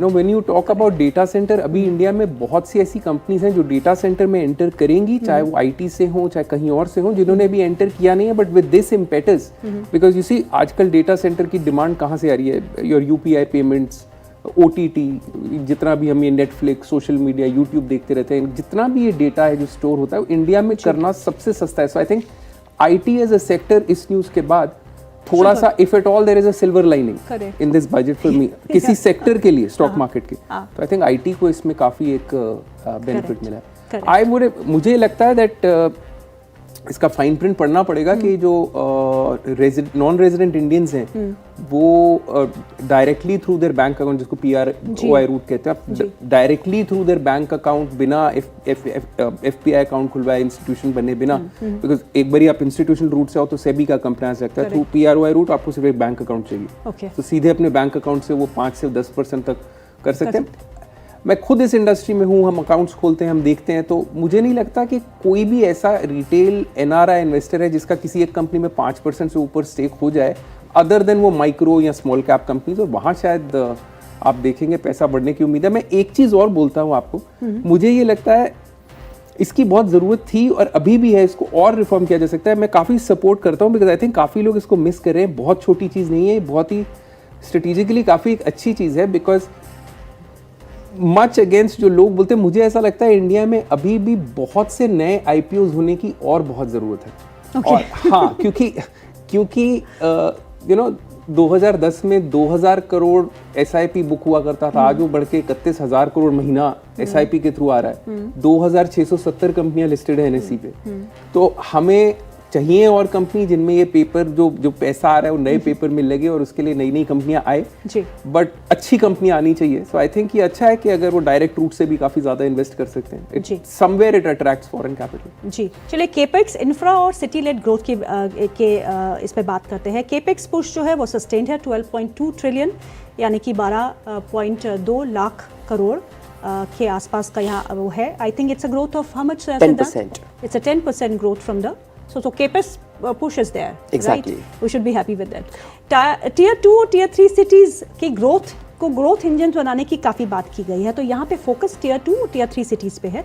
इंफ्रा रिस्क गारंटी फंड भी लाया जाएगा और ईस्टर्न, जैसे कि अभी सिद्धार्थ ने बात की, eastern industrial corridor and logistics via waterways deepens regional balance को डीपन करने के लिए ईस्टर्न इंडस्ट्रियल कॉरिडोर भी लाया जाएगा. अभी रजत ने बात की PROIs की और NRIs की. तो जो बजट में चेंजेस की गई है तो हायर फॉरेन पार्टिसिपेशन के लिए PROIs को कुछ राहत दी गई है. Overall PROI investment limit raise to 24% from 10%. Individual PROI limit raised to 10% from 5%. So PROIs allowed to invest in Indian equities via portfolio route. This is what this is going to help without intervention from SEBI. Directly bank account खुलवा के जैसा आप demat account खुलवाते हैं उसके through आप इतना तक इन्वेस्ट कर सकते हैं. सिद्धार्थ, टेक्सटाइल को लेके बहुत सारी अनाउंसमेंट्स हुई है क्योंकि टेक्सटाइल जो है मेजरली हर्ट हुआ है बिकॉज ऑफ द टैरिफ्स. और टैरिफ्स इंडिया और यूएस के बीच में टैरिफ डील कब होगी किसी को नहीं पता. 1 साल से हम इंतजार कर रहे हैं. So textile as a segment, what would you say? Well, I personally find कि इंडिया की जो ग्रोथ इकोनॉमी है उसमें टेक्सटाइल्स का बहुत इंपॉर्टेंट रोल है. It is not only from the employment point of view but also from the cultural point of view, from the forex point of view and from the diplomatic point of view. Now because textiles पे almost 25% का एक major hit लगा है, तो मुझे ऐसा लगता है that there are lot and lot of structural changes which the budget has actually brought into the system. क्या उन्होंने एक कल्चरल टेक्सटाइल जैसे for example man made fibre को लेकर या फिर एक नेचुरल फाइबर को लेकर उन्होंने बात करी है कि through how technological upgradation they can actually streamline the process, how they can bring more trained manpower into the system, how they can bring more institutions, mega cluster parks, textile regional hubs they can bring, and last but not the least logistics को improvise करने के लिए किस तरीके से एक backward और forward integration किया जाए so that आपका जो textile है वो competitive बने at a global level, point number 1, and at the same time quality पे भी बहुत ज़्यादा focus किया जाए, and last but not the least, how can you bring AI back into the system of textile. Correct. That has also been a very important thing which the budget has actually brought into the picture. So I just personally find that of course textile is a very big contributor to the employment growth in the country. और उसको improvise करने के लिए, upgrade करने के लिए, उस sector को वापस revive करने के लिए सरकार ने technology की बात करी, mega cluster parks की बात करी, tax holidays की बात करी, forward backward infrastructure की बात करी है, different policies and programs उन्होंने incorporate किया है. So I think that is one amongst the very structural, जैसे आपने starting में भी बोला, it's more of a transformative budget, it's more of a reformistic budget, so that you can actually see कि जो sectors hurt हुए. In fact, again coming back to the point, leather sector that has also been deeply hurt because of the tariffs issues. तो उन्होंने leather sector को improvise करने के लिए भी काफी बात करी है. उन्होंने customs को लेकर बात करी है कि how they can reduce the customs on the leather products so that it becomes more competitive at the global level. So and of course the quality QCs जिसको बोलते हैं क्वालिटी कंट्रोल्स, वो भी उन्होंने बात करी कि किस तरीके से उसकी जो क्वालिटी है at a global level it becomes improvise. So मुझे लगता है दैट अगर आप किसी भी सेक्टर को उठा लें एंड स्पेसिफिकली दो सेक्टर्स जिस पे डेंट लगा है उस पे उन्होंने ना 3-4 चीजों पे बहुत स्ट्रांग फोकस है जो कि एक यूनिवर्सल थ्रेड है. कॉम्पिटिटिव कैसे बनाया जाए, क्वालिटी को इम्प्रोवाइज कैसे किया जाए, टेक्नोलॉजी को कैसे लिया जाए and at the same time customs को मतलब एक रेगुलेटरी हर्डल्स को कैसे कम किया जाए. अगर इन सेक्टर्स पे उन्होंने बात करी है सो दैट एटलीस्ट जिस तरीके से हमारे फ्री ट्रेड एग्रीमेंट्स हो रहे हैं with the outside world, if you forget about US as a economy, तो that these transformative features will actually help. Actually scale build up के लिए इस बजट पे फोकस है. बिल्डिंग स्केल जो हमारे यहाँ पे अभी तक नहीं था. China is successful just because it has build up scale to cater to the world markets. So I think the budget जो है वो स्केल बनाने की कोशिश जो है वो ज़रूर कर रहा है. उसकी नींव रखी गई है और ये फ्यूचरिस्टिक है. स्ट्रक्चरल चेंजेस जो है हमारे इकोनॉमी में लाने की पूरी कोशिश की गई है. एक छोटा सा ब्रेक ले लेते हैं. ब्रेक के बाद आपसे फिर हम बातचीत करेंगे, चर्चा करेंगे कि बजट की मेन हाइलाइट्स का है पोस्ट दिस स्मॉल ब्रेक.